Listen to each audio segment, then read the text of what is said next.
that's exactly what I plan to do right now. I have a list of my today's biggest idiots, as I'd like to call it. We got the top 3 right here.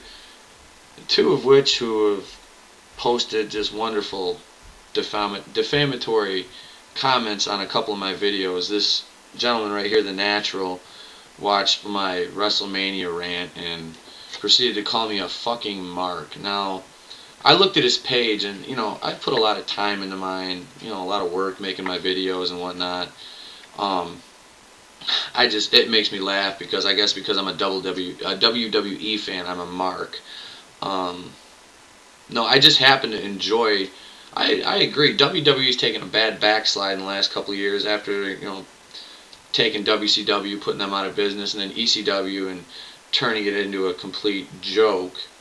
Yeah, it's bad. It's pathetic. But I'm not a fucking mark.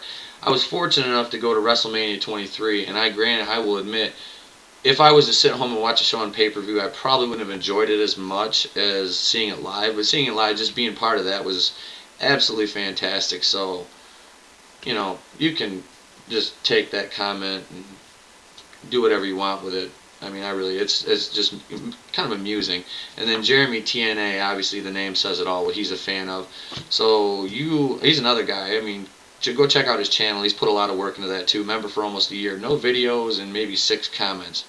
Good job, buddy. Great. Absolutely fabulous page. And if TNA has nothing on absolutely nothing. So you're going to tell me that that's such a great brand by taking a bunch of has-been WCW wrestlers, washed up, and they have a couple really, really talented young guys who I'm sure are just going to work there long enough to build up a reputation and proceed to move on to WWE, which is the big show. This where they want to go because that's where the money is, not in TNA. So if you continue to book main events with your sorry-ass world champion Christian Cage, who left WWE, Scott Steiner, who after he started taking mass amounts of steroids completely lost all talent whatsoever.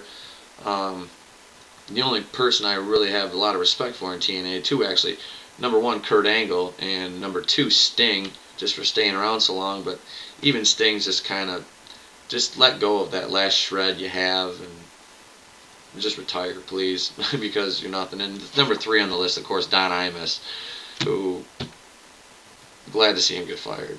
Personally glad, because the comment you made, nappy-headed hoes, about a women's basketball team, I mean, there's 2 or 3 of those girls are pre-med students, so far from being nappy-headed hoes, they're very intelligent young women, which, I mean, Imus, but you gotta look on one hand, Imus does a lot of work he's donated almost $40 million to charity. He has a huge ranch in Texas he brings in underprivileged children, sick children, to give them, things to do, and does good things for them, but still, very bigoted man. Like I said, look at it, he doesn't differ from any other shock jock, like Howard Stern. I mean, but, wrong place, wrong time, and then, of course, when you have Jesse Jackson and Al Sharpton jumping up and down on you like a trampoline, what are you going to do? Les Moonves did what he thought was right, but oh well, who cares? I guess it's over with now, so whatever.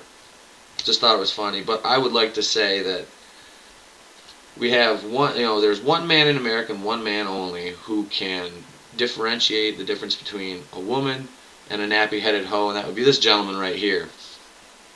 The certified HOE-OLOGIST. Here, let's get a close-up on him. Snoopy. Snoopy here can differentiate that, and he's the only person that's a certified HOE-OLOGIST. So ladies, if you have any question at all, any woman out there, I don't care, black, white, purple, pink, yellow, green, whatever you are, all you do is 4x6 note card, write hoe or not a hoe, and just mark 2 little boxes, like when you're in grade school and you used to have the little, do you like me, yes or no, check 1. Go to Snoop, well, Snoop doesn't live in the ghetto. Snoop lives in a gated community at the end of a cul-de-sac.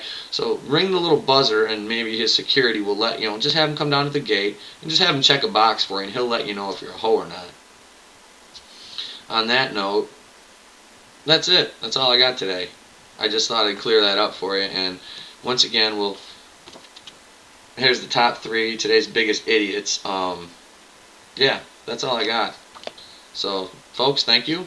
Have a great night.